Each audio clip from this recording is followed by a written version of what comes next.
Hi, I'm Dr. Chlebowski, author of The Virus and the Host.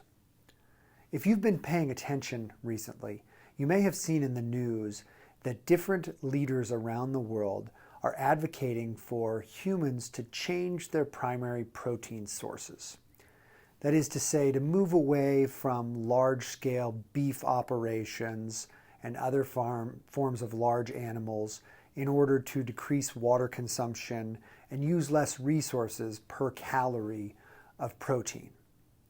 And although I'm not opposed to that general concept in order to help create a more sustainable food production chain upon the planet, I stand in deep opposition to what some of these global stakeholders are suggesting.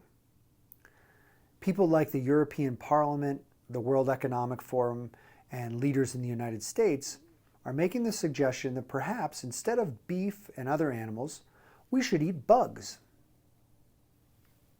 There's several reasons why I don't think we should consume bugs as a primary protein source.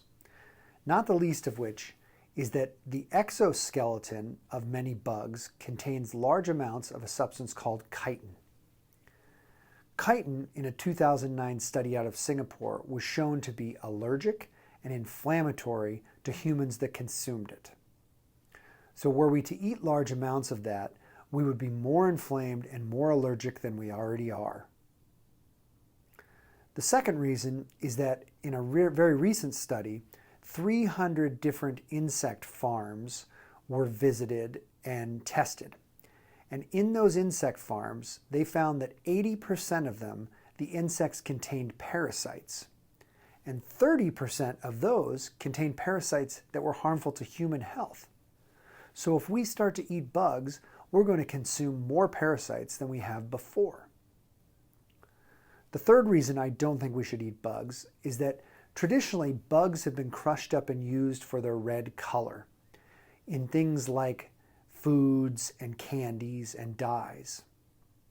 I have seen over the years that the consumption of substances like Red 4 causes hyperactivity, immunological dysfunction, mood disorders, and fatigue in children over and over again. So I do not suggest that we increase our consumption of those harmful substances.